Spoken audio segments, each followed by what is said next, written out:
Hey guys, tonight we begin with the brutally hot, soot-covered life of a man who quite literally forged the medieval world, the blacksmith. You've probably seen them in movies, hammering glowing iron in slow motion, with sparks flying majestically through the air. But trust me, being a real medieval blacksmith was nothing like a dramatic training montage. It was dirty, exhausting, blister-inducing work, and in most cases, it absolutely sucked. So, before you get too comfortable, take a moment to like the video and subscribe, but only if you genuinely enjoy what I do here. Let me know in the comments where you're tuning in from and what time it is for you. It's always fascinating to see who's joining us from around the world. Now, dim the lights. Maybe turn on a fan for that soft background hum. And let's ease into tonight's journey together. You were born into the noble, soot-covered lineage of medieval blacksmiths. No crowns, no land, no fancy titles.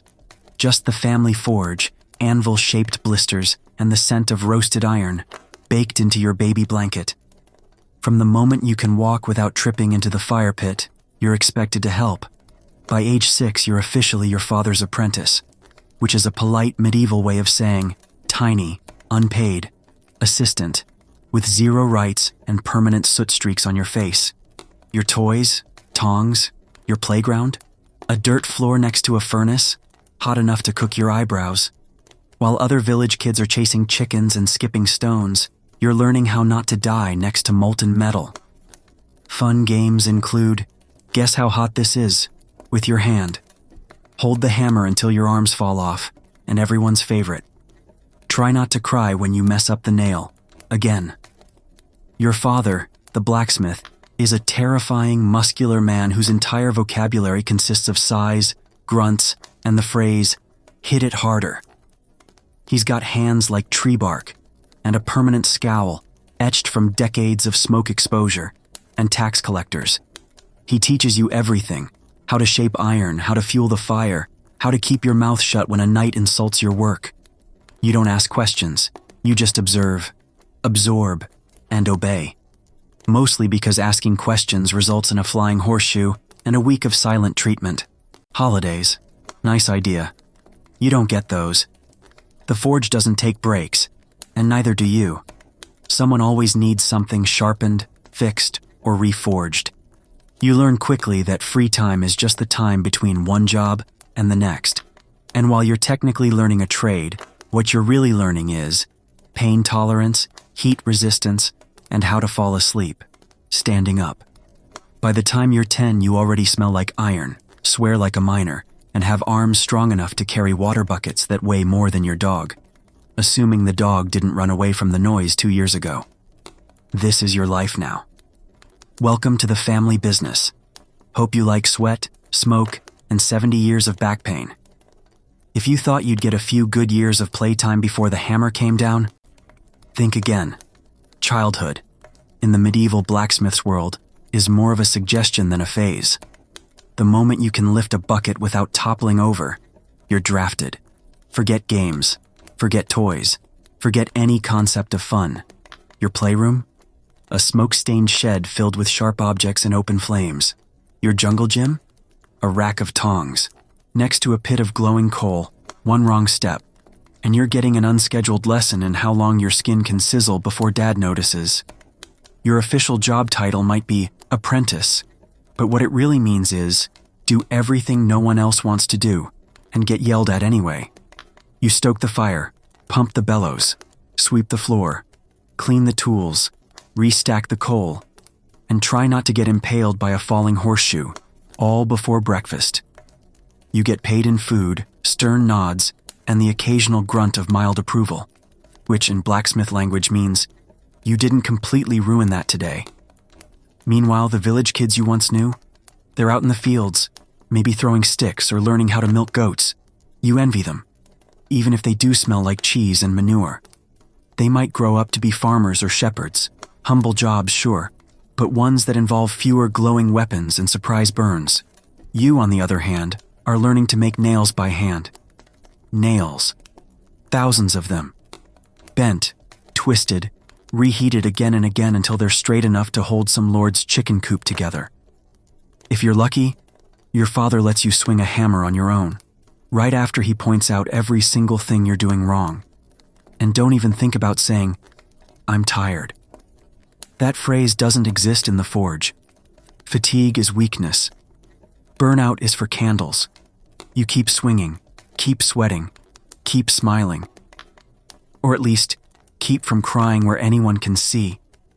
Because in the eyes of your master, who is also your dad, you're not a child anymore.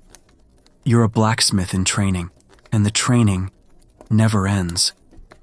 The forge isn't just where you work. It's your entire existence. It dominates your senses, reshapes your muscles, rewires your brain. By the time you're in your teens, it doesn't just feel like a place. It feels like a living creature, a hot, smoky, temperamental beast that you must feed, control, and fear. You know the sounds by heart, the bellows wheezing, the iron hissing in the water, the sharp clang of hammer on metal, echoing like a war drum. There's a rhythm to it, like some brutal medieval symphony, and your body moves in time with it, whether you're awake or half asleep. You stop noticing the heat after a while, not because it gets easier, but because you've simply accepted it, like gravity or taxes. You know which stones are too hot to sit on, which coals burn quickest, which parts of the floor are secretly trying to murder your feet. Your skin darkens from smoke, not sun. Your clothes, the same soot-stained tunic and leather apron you wear every day, smell like a mix of scorched wool, grease, and desperation. You don't own many things, but you do own this forge. Not on paper, mind you. Your father still technically runs it. But in practice, it owns you. You start to forget what silence even sounds like. The hiss, the clang, the crackle. It's constant. And when the forge does go quiet, it's almost unsettling. You find yourself twitching, like you're missing a beat in a song you've been forced to memorize since childhood. Your friends, assuming you've kept any, barely see you. He's probably at the forge, becomes your default status. You're not a blacksmith. You are the forge, a two-legged extension of fire and steel.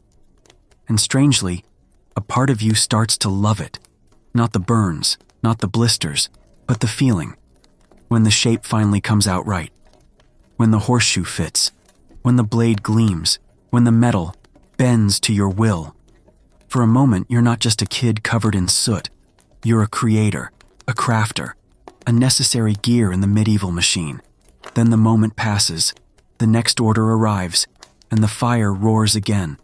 Time to get back to work. By the time your friends are just starting to grow into their teenage limbs, yours already feel like they've been through a siege. While you rest, and let's not forget sleep, you'd think that after a day full of hammering and hauling, you'd pass out easily. But no, your muscles ache so bad you can't lie still. Your ears are still ringing from 10 hours of clanging, and your arms twitch with phantom swings, like you're sparring ghosts in your dreams. You ache in places you didn't even know could ache. You smell like pain. Even your pain has pain. And what does your father say about this? Good. You're learning. In a strange way, you are. You're not growing despite the pain. You're growing because of it.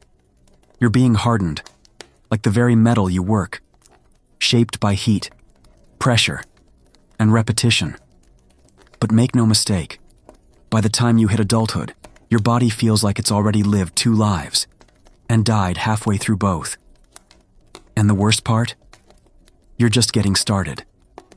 In most jobs, smoke is a problem. In your job, it's a coworker, and a particularly rude one. The forge isn't just hot, it's a choking chamber. Every breath you take comes seasoned with the fine aroma of coal dust, scorched metal, ash, and regret. If you can see clearly more than 6 feet ahead, congratulations, someone forgot to light the fire. There's no chimney, just a hole in the roof that leaks more smoke in than it lets out. Try opening a window? There is no window, just soot-black walls, your father's coughing, and the occasional gust of wind that blows everything into your eyes anyway. Your lungs, let's just say, They've entered a long-term toxic relationship with smoke. At first it burns, then it irritates, and one day it just becomes normal. Coughing fits, part of the rhythm. Black mucus, not ideal, but hey, at least it's consistent. You've reached the point where clean air feels suspicious. Even your voice changes. You start sounding like a 60-year-old goat farmer who drinks boiling tar. Words are scratchier, breaths are shorter, and your throat always feels like it's hosting a dust storm. But you keep working, because you have to. And it's not just the smoke from the fire. There's metal dust from grinding, oil fumes from quenching, and sometimes burnt leather, charred wood, or whatever unfortunate material just dropped into the coals. You've probably inhaled 3 different types of poison before noon. Protective gear? Please. A rag tied around your face is the best you can do, and even that gets sweaty, gross, and somehow smells worse than the smoke itself. You take it off, and suddenly it's a little harder to breathe, but at least you're not gagging on your own sweat. Long-term damage? Of course. Asthma, black lung, early death, all part of the career package. But you're not thinking long-term. You're thinking about finishing that gate hinge before your father notices how crooked it is. In the world of a medieval blacksmith, air is just another burden. You don't breathe to survive. You breathe to keep hammering. By now you've developed an intimate relationship with your tools, mostly based on pain, necessity, and mutual disrespect. Your hammer? It's basically an extension of your arm. You've named it. You've cursed it. You've swung it so many times that your shoulder now clicks when you raise it, like a haunted maraca. But without it, you're just a sweaty guy standing in a smoke-filled hut. The hammer makes you a blacksmith, and also makes you bleed, regularly. Then there are your tongs, clumsy, hot, and always pinching you at the exact wrong moment. You've burned your fingertips more times than you've successfully picked up anything. The iron slips. The grip fails. You yell. Your dad tells you, grip it like you mean it. You consider throwing them into the fire just to teach them a lesson. Your chisel? It used to be sharp. Now it's mostly a suggestion of a blade. You've used it to shape, split, scrape, and occasionally pry open stuck doors when your neighbor's lock breaks. Files, awls, punch tools, rivet sets. Your tool bench looks like a medieval torture rack. And honestly, it kind of is. You've been jabbed, crushed, pinched, sliced, impaled by every item you own. Your fingers have memory now. They flinch at the mere sight of a new tool. Your apron? It's meant to protect you, and it sort of does.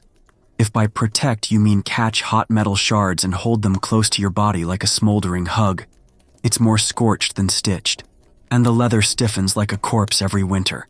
And yet, despite all this, you care for these tools like they're family. You sharpen them, oil them, line them up each night, because if one breaks, you're done. No tool, no income, no food. So yes, your tools are your life. But don't be fooled. They've also declared war on your fingers, your spine, and your sanity. Every day they whisper, "We help you survive, but we'll also slowly destroy you." And you say, "Yeah, that sounds about right, now pass the hammer." You don't wear a crown, you don't carry a sword, you don't lead armies, but without you, the village stops functioning by Tuesday. You're the blacksmith, and everyone needs you, all the time, for everything. You're the medieval equivalent of customer service, tech support, and roadside assistance, rolled into one soot-covered figure who smells like smoke and shame. The knight needs a new sword? You make it. The farmer breaks a plow? You fix it. A monk's bell cracks, a baker's oven door jams, a shepherd's gate latch won't close. Guess who gets called? That's right, you. Every single time. And they all act like you've just been waiting for their problem. They show up unannounced, mid-swing, covered in mud and entitlement. "I know you're busy," they say, "but could you just, the phrase that haunts you. But here's the best part. You never get thanked. They assume it's your duty, that you were born to serve. If their hoe works, their door closes, or their shield holds, they nod and walk away, like you were the lucky one. As if you should be honored to repair their rusty bucket at sunset for half a loaf of stale bread. Payment? Often inconsistent, sometimes in coin, sometimes in goods, sometimes in promises they forget by next market day. One man paid you with a dead chicken, good for soup. It wasn't. You're also the go-to fixer for problems that don't belong to you. Bent hinges from someone sitting on a gate? You fix it. Broken dagger from a drunk fight? You fix it. Mysterious piece of iron no one can identify but absolutely must be fixed? Yep, still you. Yet when the village praises anyone, it's the knight, the priest, the miller with the extra fat goat. You? You're background noise, a necessity, a reliable tool, not a person. But here's the secret. You know they couldn't last a week without your work. Their fields would stall, their homes would fall apart, their horses would limp. And while they may not sing songs about you, their entire world is quietly held together by your hands. You'd think peace would be good news. No raiders, no bandits, no screaming noblemen demanding a new sword by sundown. But for you, peace is terrible for business, because you, the blacksmith, may work on plows and hinges. But what really pays the bills is war. When there's fighting, everyone needs you. Weapons, armor, arrowheads by the hundreds. Even horseshoes wear down faster under the weight of panicked cavalry charges. You're flooded with work. The forge burns brighter. The coins roll in. You may be exhausted, but your belly is full, and your debt to the alehouse, momentarily forgotten. But then, the war ends. The local lord declares a truce, the knights stop marching, and suddenly, your orders vanish. No more swords, no more helmets. Just a farmer asking if you can sharpen a sickle, and maybe accept 3 onions as payment. And sure, you can make household goods. Cauldrons, door handles, cooking spits, but there's not much profit in it. Everyone wants you to work like a wizard, but pay you like a stable boy. You become a negotiator, a beggar, a merchant, all at once, haggling for decent wages like your forge is a stall at market. And don't even think about raising your prices. People look at you like you just cursed their livestock. Tao, but you're just hammering metal, they say, as if molten iron bends itself into shape while singing church hymns. You start to miss the chaos, not the blood, not the burning villages, but the steady flow of orders, the purpose, the rush.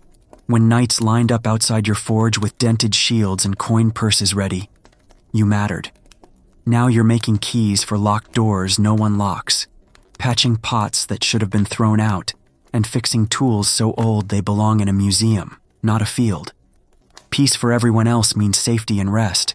For you, it means economic anxiety and hunger. And deep down, though you'd never say it out loud, part of you whispers, wouldn't mind a small skirmish, just a little one, maybe a minor border dispute. Because when swords break, you eat. Some jobs have an end, a clear finish line, a task completed followed by rest, applause, or at least a warm bowl of stew. Blacksmithing is not one of those jobs. Your work is never done. Not today, not tomorrow, not even in your dreams. You fix one thing, and 3 more break. Patch a gate hinge, the wheel falls off the cart. Finish a batch of nails. Someone shows up demanding 10 more, but longer this time. And also, I can't pay you until harvest. You rise before the sun and go to sleep long after it disappears behind the trees. And even then, your brain keeps hammering. You dream of bellows, sparks, and that one customer who still owes you a half-dozen eggs and a thank you. Even the quick jobs never are. A villager walks in holding a mangled rake. It just needs a little fixing, they say. But you know that's 2 hours of reshaping, reheating, hammering, and nodding politely as they ask, "Is it ready yet?" every 5 minutes. And just when you think you can finally sit, maybe drink something that isn't lukewarm and smoky, your apprentice comes running. The friar's ill. You need to shoe the horse. Of course you do, because you're the blacksmith. And around here, blacksmith means everyone else's last resort. The forge demands attention constantly. The fire won't stoke itself. The tools rust if ignored. Your anvil shifts in the summer heat. Your bellows crack in the winter cold. Everything is either falling apart or threatening to. Even holidays don't stop the work. Sunday is technically a day of rest, unless of course someone's ox cart breaks on the way to market. Then suddenly you're in your apron, half awake, praying the priest doesn't walk by while you're hammering on the Lord's Day. You don't keep a to-do list. That implies there's a point when it'll all be crossed off. There isn't, because blacksmithing isn't a job. It's a cycle. Work, fix, repeat, until your body gives out or your hammer does. And the worst part? You kind of love it. You'd think that pounding hot iron all day would earn you at least two things: a good meal and a solid night's sleep. Wrong. In the life of a medieval blacksmith, food and rest aren't guaranteed. They're luxuries, like clean water or polite customers. Let's talk food first. You work from sun up to sundown, burning calories like a runaway horse. And what do you get? A piece of coarse bread, a bowl of cold pottage that might contain yesterday's turnip, and maybe, a bit of salted pork if it's a special day, which it isn't. You eat standing up, one hand still clutching tongs, the other shielding your food from the forge's ash. Meals are rushed, conversations are grunts. And if someone knocks on the door mid-bite because their latch is stuck, guess what? That stew's going cold. You don't eat to enjoy, you eat to survive. Fuel in, hammer out. Now let's talk sleep, or the cruel parody of it. When you finally crawl into bed, your hands are throbbing, your back feels like it lost a bar fight, and your ears are still ringing from a full day of iron symphonies. Your bed, a straw-stuffed sack that's either too lumpy, too flat, or full of mysterious crawling things. Your blanket, a scorched wool sheet that smells faintly of forge smoke, old ale, and regret. And just as your eyes are closing, your brain remembers that order you forgot to finish, or that hinge that cracked weird, or the payment you still haven't received for that wagon wheel 3 weeks ago. Sleep becomes a negotiation. You lie awake, tossing, turning, calculating how long you can delay repairs without someone banging on your door at dawn. And don't forget the midnight surprises. Someone's horse throws a shoe, a storm rips a door off its hinges, or a noble's sword urgently needs sharpening before a hunt. Because obviously, you don't need rest. You learn to survive on scraps and snatches, stolen bites, half naps, and sheer stubbornness. Because in your world, productivity comes before nourishment, deadlines before dozing. Food and sleep aren't breaks from the job. They're intermissions between hammer swings. You'll eat when you can, sleep when you're allowed, and hope the fire doesn't go out while you're dreaming. There was a time when your hands were soft. Once, long ago, maybe as a child. Now, they're ruined. Your fingers have become tools themselves, stiff, swollen, cracked, and calloused to the point where they barely feel anything. Except when it hurts. You can't hold a quill. You can barely lace your own boots. But you can grab red-hot tongs with the casual confidence of someone who's been burned so often, pain has lost its meaning. Every joint in your hands pops when you move. Your knuckles look like they've been mugged by a hammer. Your palms are a map of blisters, old, new, layered like tree rings. Need to figure out what season it is? Just check the blister count. More than 5. It's summer. You've lost fingernails more than once. Some came off clean, others didn't. You once crushed your thumb so badly it turned black for 2 weeks. You didn't stop working. You just switched hands and grunted more than usual. Cuts are constant. Sometimes it's a chipped edge. Sometimes a file bites you. Sometimes the iron fights back. Every week something leaks blood. You wrap it in a scrap of cloth, curse under your breath, and keep working. Worse still are the burns. Some are mild, little reminders that iron doesn't forgive. Others are worse, the kind that sizzle, bubble, and leave scars that tell their own stories. You've branded yourself more times than a cattle farmer, and at this point, you're not even mad about it. You're just used to it. Your grip strength is the only thing that's improved. You can crush walnuts like they owe you money. But dexterity? That's gone. You drop things. Your fingers shake when cold. You're 30 and have the hands of a 70-year-old knight who lost 3 wars and now plays tavern dice for soup. But despite it all, these hands are what keep you alive. They shape swords, fix hinges, and hold the hammer that holds your reputation. They hurt constantly, but they work, because in this life it doesn't matter how broken your body is as long as you can still swing. Let's be honest. You don't smell. Great, actually. You haven't smelled clean since you were 5. The moment you became your father's apprentice, your personal fragrance took a permanent turn toward unwashed ashtray mixed with burnt bacon and desperation. Welcome to blacksmith life, where no matter how hard you scrub, you smell like fire. Forever. The forge burns all day, and so do you. The smoke seeps into your clothes, your hair, your skin. Your sweat doesn't even smell like regular sweat anymore. It's more like smoked meat, left out during a warm spring. You could bathe, in theory, but baths are rare. Water is cold, and you're working 6 days a week, covered in soot, grease, and coal dust, before the sun's even fully up. So what's the point? You'd be filthy again by breakfast. Your clothes are no help. You wear the same singed tunic and scorched leather apron every day. They haven't been truly clean since the last festival, and even then, someone spilled ale on them before noon. Now they just sort of hang on your body like a protective layer of hardened funk. You try perfume. Forget it. It lasts 10 minutes before the forge eats it alive. Flowers wilt near you. Bread goes stale faster. Cats hiss when you pass. And the worst part? People notice. You walk into the tavern, and the crowd parts, like the Red Sea. The innkeeper already knows to seat you in the corner, near a window, if possible. Not out of courtesy, but survival. No one wants to share a bench with the human embodiment of a burnt fence post. Still, you take it in stride. A little shame is better than going unnoticed. You're known. People say, that's the blacksmith, with a mix of respect and nasal discomfort. You may not be the most charming man in town, but you're definitely the most aromatic. Besides, smelling like fire means you've been working. Smelling like iron means you've been crafting. And smelling like sweat-soaked leather, dipped in soot and regret, well, that just means you're a professional. You didn't choose this life.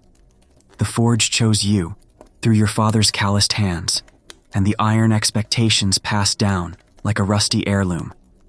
And now, you're doing the same. Your son doesn't play with wooden swords. He doesn't run wild through the fields. He fetches coal, pumps the bellows, holds the tongs steady, while sparks rain down, and you mutter, "Don't flinch."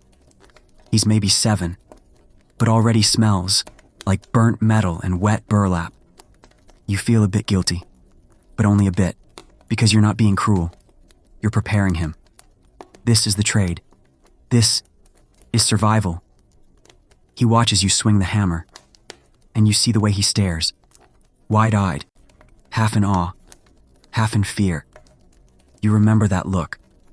It's the same one you used to give your father, back when he seemed like a mountain. Now you understand. He wasn't made of stone, just exhaustion and responsibility. You teach the boy everything: how to gauge heat by color, how to tap, not slam, how to listen to the metal. You shout sometimes, more out of habit than anger. "Hold it right. That's too cold. Don't cry. It's only a burn." You try to soften things when you can. A story by the fire, a piece of dried fruit when you can afford it. But tenderness doesn't last long in the forge. There's too much work to do. His hands will soon look like yours. His back will ache before his voice cracks. He'll learn to sleep through ringing ears and wake up before sunrise without being told. He'll outgrow his shirt, but not the burn marks. And when you finally fall apart, knees, shoulders, lungs, he'll carry the hammer. You can no longer lift. People might say it's unfair that the cycle should end. But this is how it's always been. A lineage of soot, steel, and survival. You're not just passing down a trade. You're passing down a legacy, a forge that never cools. So yes, You raise your son to do it all again. Not because you're cruel, but because someone has to keep the fire going. You've spent a lifetime standing too close to fire, swinging too much iron, and breathing too little clean air. It was never a question of if your body would fail, just when. And now, it's happening. Your knees creak like wooden doors in a storm. Your back refuses to straighten. Your fingers, once strong enough to bend steel, now tremble when you lift a cup. The forge still roars, but your arms won't answer. The hammer feels heavier every day, as if it knows. It's nearly time to leave your grip. You don't go out in a blaze of glory. There's no heroic finale, no ballad. You simply slow down. You start handing tasks to your son. You sit more, watch more. He asks you questions, and for the first time, you struggle to remember the answers. The villagers start going to him now. They still nod respectfully when they pass you, but they talk to your boy. He's the one, with the calloused hands now. The burns are fresh on him. The ache of the craft has shifted to new shoulders, and quietly, you're proud. You were never wealthy. You never owned land, or books, or fine clothes. But you were necessary. You kept swords sharp, wheels turning, gates swinging, farms working. The world didn't thank you often, but it moved because of you. You likely won't see 50. Most blacksmiths don't. The damage piles up. Lungs, blackened from years of smoke. Joints ground down like iron on stone. Heart worn out from constant heat and effort. But when you're gone, your work stays. Nails in church doors, blades at noble hips, horses shod and ready to ride. You leave behind no titles, just tools, scars, and a son with a hammer. And that in your world is enough. They may bury you in a simple grave, no gold, no statue, just a name carved in wood and a forge that still burns in your memory. But every clang that echoes through the village, long after you're gone, that's the sound of you still working. You were never a knight. You didn't ride into battle with banners flying or wear polished armor that caught the sunlight. But you made that armor. You didn't farm the land, but you made the plows that carved it. You didn't bake the bread, but you forged the oven doors. You didn't build the castle, but every nail in its beams, every hinge on its gates, they were touched by your fire. You were a blacksmith, and in the medieval world that meant everything. While nobles argued and kings changed crowns, you stood by your forge, day in, day out, shaping the world piece by piece. 1,000 small things. Rivets, hooks, braces, buckles. Nothing that draws a crowd. Everything that holds the world together. Your life was loud, but your legacy is quiet. No one wrote songs about your hammer. No bard praised your tongs. But every working wheel, every unbroken sword, every barn door that swings instead of falling, that was you. People walked past your forge and saw smoke. They smelled sweat and soot and assumed that was all. But inside was a symphony of heat and steel, of creation and endurance. You didn't just forge iron. You forged civilization, one horseshoe, one blade, one nail at a time. And now, long after your hands have gone still, the fire continues. Your son lifts your hammer. Your grandson learns the heat. Your name might fade from memory, but the tools you built carry on, passed from hand to hand, generation to generation. You were never crowned, never honored, never celebrated. But without you, nothing moved. No carts rolled, no armies marched, no homes were secured. You were the foundation beneath the history books, the ember glowing beneath the stories of kings. And that matters more than anyone ever said aloud, because in a world made of wood, stone, and willpower, you were the fire. The silent spark that turned raw ore into progress. You weren't just part of the world, you kept it turning. Long before alchemy was associated with secretive European laboratories and robed mystics whispering over bubbling flasks, it was something far more sacred and far more ancient. Its true origin lies not in medieval Europe, but in the shimmering heat of ancient Egypt, where transformation wasn't a trick of science, but a divine principle etched into every corner of life and death. The ancient Egyptians had a word for it: chemia, derived from chem, meaning black land. It referred to the dark, fertile soil left behind by the annual flooding of the Nile. But this wasn't just a poetic nickname for their geography. It held deep spiritual meaning. To the Egyptians, black was the color of potential, of richness, of raw matter waiting to be transformed. And so, the land of Egypt itself became a metaphor for the transformative power of nature. This is where the word alchemy, alchemia, would eventually be born. But alchemy in Egypt wasn't just about turning base metals into gold. That obsession came later. For the ancient Egyptians, alchemy was everywhere. It was in the ritual of mummification, where the body of the dead was carefully preserved, transfigured, and prepared for eternity. It was in the temples, where priests blended oils, herbs, and minerals into sacred elixir. It was in the stars, in the soil, in the very act of cooking bread and brewing beer. Transformation, they believed, was the language of the gods. In fact, Egyptian alchemy was never purely physical. It was spiritual at its very core. To change something outwardly, you first had to understand it inwardly. This idea would echo through the centuries, in alchemical texts from every culture. Some legends say that these early Egyptian alchemists were guided by a divine figure, Thoth, ibis-headed god of wisdom, magic, and the moon. According to lore, Thoth revealed the secrets of creation, transformation, and the soul's journey beyond death. These secrets, it was said, were written on a mystical object known as the Emerald Tablet. But before we reach that, we must understand a simple, powerful truth. Alchemy began not as a quest for gold, but as a sacred science of life. In Egypt, it was the fire that gave rise to all others. And everything that came after, from Persia to Paris, would trace its roots back to this ancient, fertile land.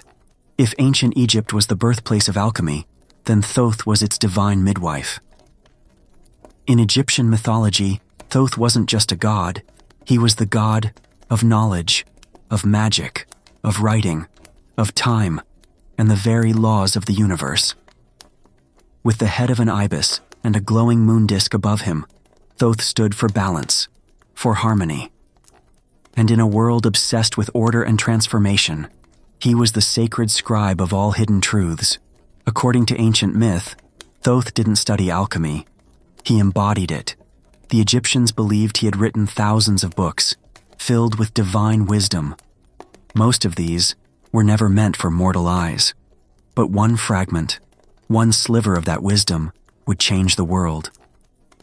The mysterious Emerald Tablet. Whispers of the Emerald Tablet have echoed through time, like a riddle carved into the bones of civilization, said to be inscribed in green crystal or emerald stone. The tablet was a short, poetic text, barely a dozen lines long, and yet, those few lines were believed to hold the ultimate key to transforming matter, spirit, and reality itself. It begins with a sentence that has haunted thinkers for centuries. That which is above is like that which is below, and that which is below is like that which is above. This simple line, the principle of correspondence, suggests that the microcosm and the macrocosm are mirrors. What happens in the heavens happens within the human soul. What changes in the lab echoes through the cosmos. The Emerald Tablet didn't hand out instructions to make gold. It handed out you a worldview. It said, the world is not fixed. Everything can be refined, elevated, transmuted. Not just led into gold, but ignorance into wisdom, chaos into harmony, the mortal into the divine. The tablet also speaks of the one thing, the source of all creation, and how it rises from the earth, descends from the sky, and carries the power of all things in its wake. Many saw this one thing as the Philosopher's Stone, others as the soul, or the ether, or even consciousness itself. But perhaps the greatest mystery wasn't in the words of the tablet, but in who could truly understand them. You had to be more than a scholar. You had to be a seeker. And it was this sacred riddle, gifted by Thoth, that would survive the fall of Egypt and pass like a quiet torch across borders and time. First to Persia, then to the world. As Egypt's golden age faded, alchemy did not vanish. It migrated, traveling along trade routes, carried by scribes, mystics, and wanderers. It passed into the hands of another ancient empire, Persia. But this was not just a transfer of knowledge. In Persia, alchemy underwent a transformation of its own, one that blended sacred fire with philosophical depth. The backbone of Persian alchemical thought was shaped deeply by Zoroastrianism, one of the world's oldest monotheistic religions. At its heart was the concept of duality, a constant dance between light and darkness, truth and falsehood, purity and corruption. Fire, the purest of all elements in Zoroastrian belief, was not just a symbol. It was sacred. It burned in temples, representing divine wisdom. And that fire would soon light the crucibles of early Persian alchemists. But while the spirit burned bright in Persia, it was a Greek-Egyptian mystic named Zosimos of Panopolis who gave alchemy its first true voice. A voice that still echoes today. Living in Roman Egypt around the 3rd or 4th century CE, Zosimos was no ordinary philosopher. His writings wove together the technical and the transcendent, descriptions of furnaces, stills, and elixirs, with visions and dreams of sacred transformation. In his most famous dream, he sees himself dismembered, burned, and reborn in an alchemical furnace. But there is no horror, only light, only meaning. It is the symbolic death of the self, the purification of the soul. Zosimos didn't believe alchemy was about metals alone. He believed the alchemist must be transformed. The body, the mind, the spirit, all refined, just as lead must become gold. In his words, alchemy was a mystery of spirit and matter alike. He introduced a new idea, a sacred one, spiritual alchemy, a concept far ahead of its time. Zosimos's writings are filled with strange symbols, lions devouring serpents, men melting into colored vapors, divine beings emerging from fire. These weren't chemical formulas. They were metaphors for the soul's journey toward purity, toward light, toward perfection. Zosimos was also one of the first to stress that true knowledge couldn't be bought or memorized. It had to be earned. The path of the alchemist was a path of discipline, suffering, and revelation. His influence would ripple across centuries and continents, and though many of his texts were lost or misunderstood, one thing was clear. Alchemy was no longer just a proto-science. It had become a sacred philosophy. As the embers of ancient knowledge flickered through the remnants of Egypt, Greece, and Persia, a new empire rose, and with it, a golden age of wisdom, under the banner of Islam. From the 8th to the 13th century, a vast intellectual renaissance began. While Europe descended into the Dark Ages, cities like Baghdad, Cairo, and Cordoba became sanctuaries for philosophy, mathematics, astronomy, and alchemy. At the heart of this revival stood a man whose name would become legend, Jabir ibn Hayyan, known in the West as Geber. More than a chemist, more than a philosopher. Jabir was a fusion of both. Often called the father of chemistry, his contributions to alchemy were so profound, they laid the foundation for modern science itself. Working in the courts of the Abbasid Caliphate in the 8th century, Jabir approached alchemy not as mysticism, but as a structured, testable discipline. He introduced laboratory methods still recognizable today: distillation, crystallization, sublimation. He invented new instruments, refined acids, and wrote over 100 texts, blending philosophy with chemical experimentation. But he didn't abandon the spiritual roots of the craft. Far from it. Jabir believed that everything in the universe was composed of 4 elements: earth, air, fire, and water, and that each was infused with spiritual qualities. His system added a complex blend of numerology, astrology, and symbolism. In his view, every transformation in the material world mirrored a deeper transformation in the soul. He also introduced the idea of balance, mazan, as the key to alchemy. Just as the body must be balanced to remain healthy, so too must metals be balanced to attain perfection. Gold was not simply a metal, it was matter in perfect equilibrium. And if balance could be achieved through careful processes, then even the basest metal could be elevated. His influence didn't stay within Islamic borders. Over time, Jabir's texts were translated into Latin and quietly circulated throughout medieval Europe, igniting a wave of Western alchemists who would build upon his teachings, often without realizing they were standing on the shoulders of a Persian genius. Through Jabir ibn Hayyan, alchemy took its most decisive step forward. It was no longer just sacred symbolism. It was a method, a system, a science, and yet, it remained what it had always been, a map to transformation, both material and divine. As the Islamic world preserved and expanded the knowledge of the ancients, Europe remained cloaked in superstition and spiritual rigidity. But knowledge has a way of traveling, especially when it's too powerful to be contained. Slowly, piece by piece, alchemy made its way westward, smuggled through language, ink, and conquest. The bridge between East and West was built in places like Alexandria, once home to the Great Library, and later Toledo and Córdoba, in Islamic Spain, Al-Andalus. Here, Christian, Jewish, and Muslim scholars worked side by side in rare moments of intellectual harmony. Translators toiled over Arabic manuscripts, decoding the works of Jabir, Zosimos, Aristotle, breathing forgotten ideas back into Europe. By the 12th century, Europe was starving for knowledge. The rediscovery of these ancient texts, especially on alchemy, was nothing short of a cultural detonation. But what arrived wasn't the practical science of chemistry alone.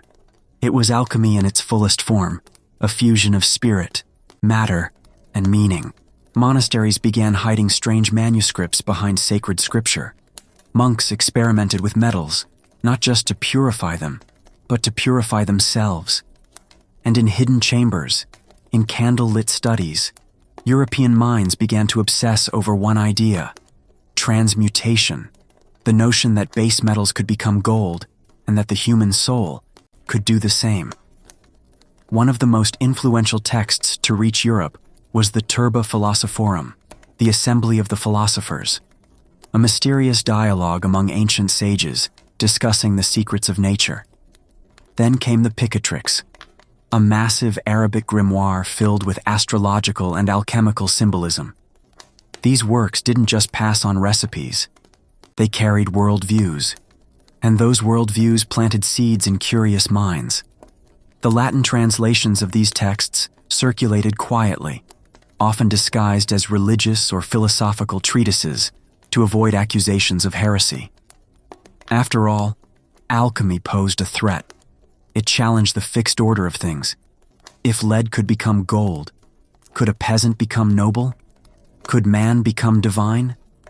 The church watched with suspicion, but alchemy's allure was too strong. It offered a hidden path to perfection, outside of dogma, outside of authority. By the late Middle Ages, Europe had taken the torch. The flame that once burned in Egypt, Persia, and Baghdad now flickered in castles, monasteries, and secret societies. Alchemy had crossed the threshold, and it was about to evolve again. By the late Middle Ages, alchemy in Europe had transformed into something almost mythic. It was no longer just an intellectual pursuit, it was a holy quest. And at the heart of that quest lay one object, one idea, one obsession: the Philosopher's Stone.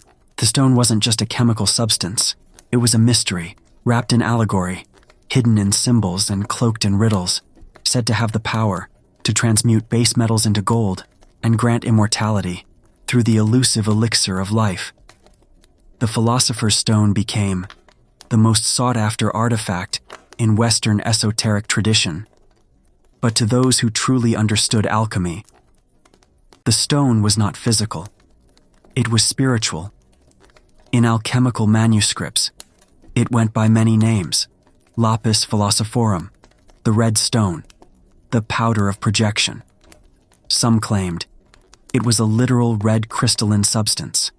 Others insisted it was a metaphor for spiritual awakening. But all agreed it was the key to ultimate transformation. Alchemists believed the universe itself was a living organism, constantly striving toward perfection. Metals too were alive, growing slowly in the womb of the earth.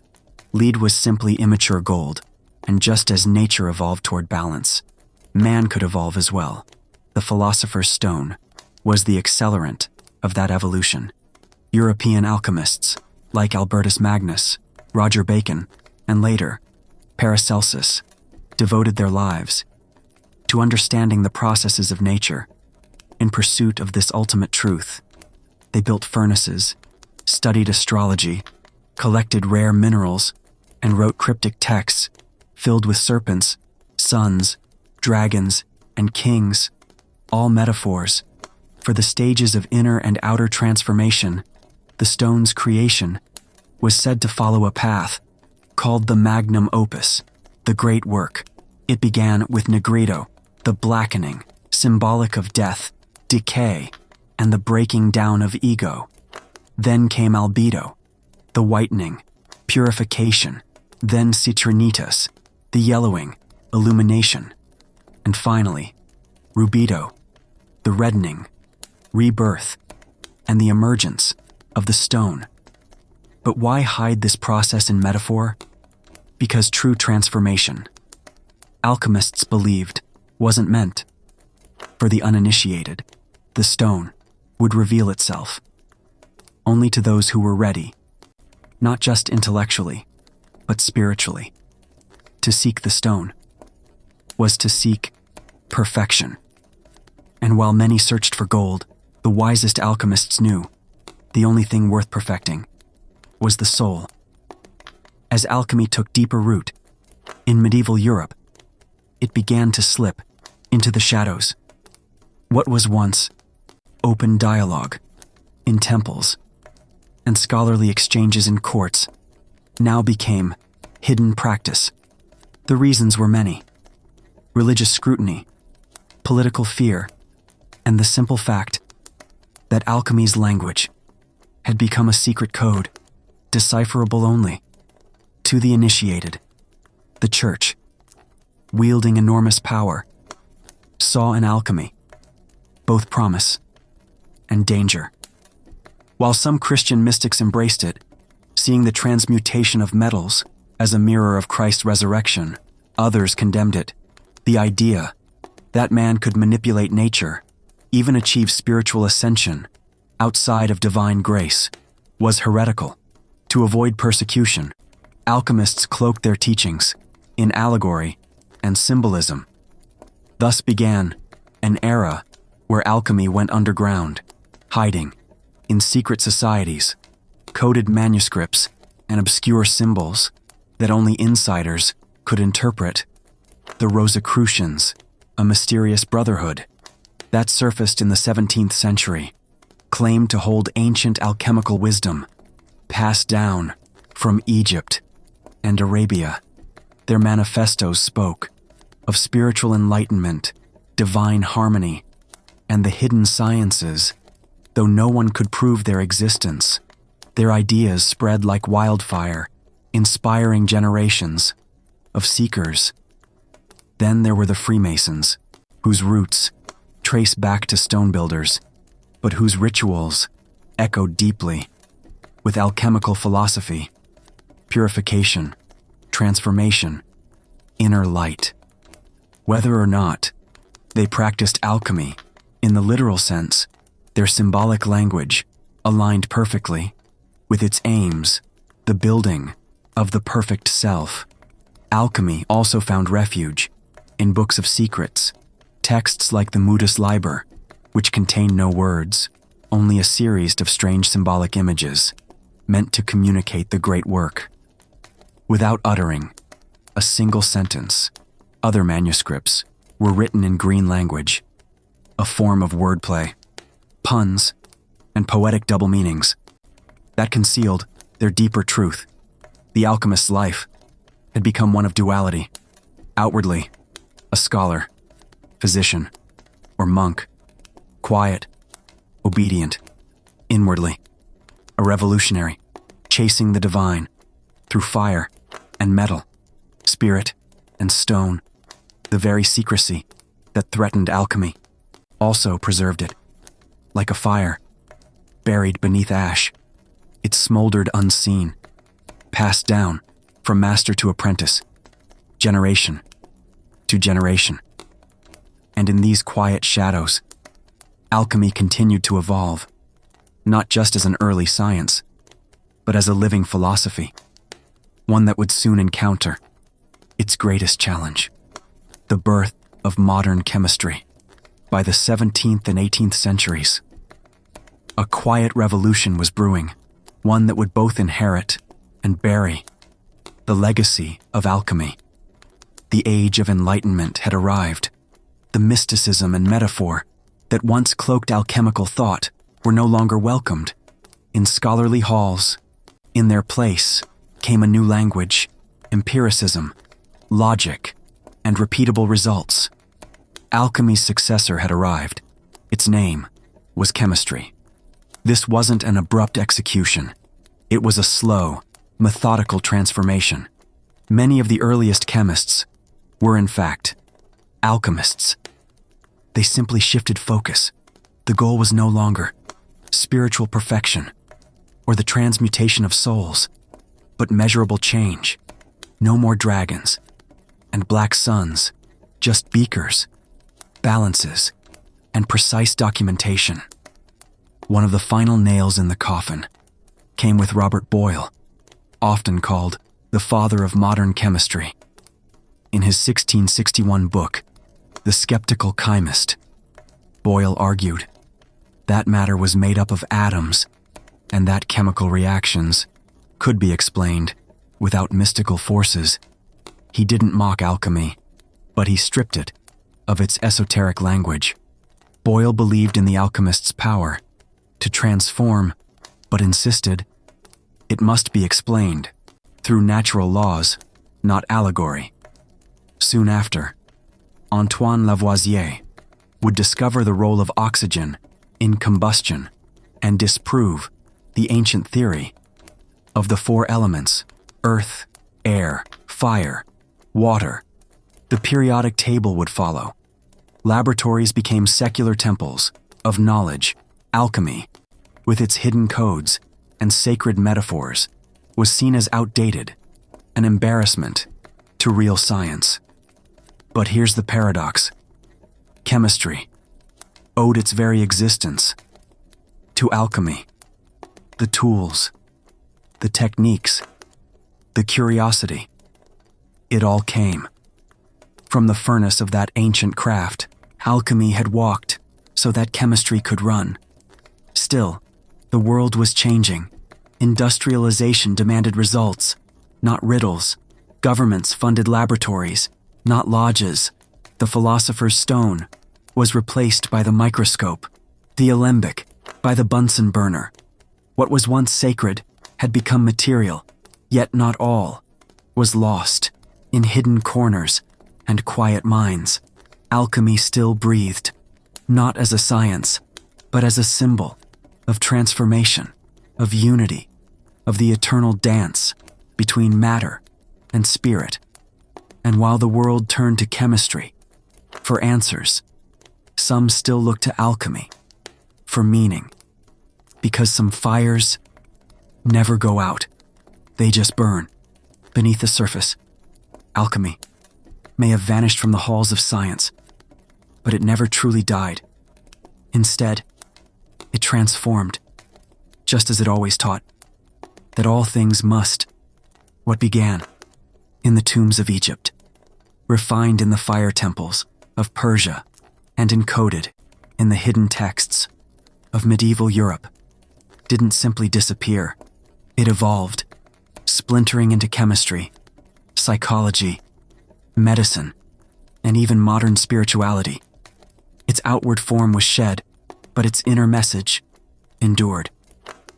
In the 20th century, a new kind of alchemist emerged, not with a furnace, but with a notebook and a mind full of dreams.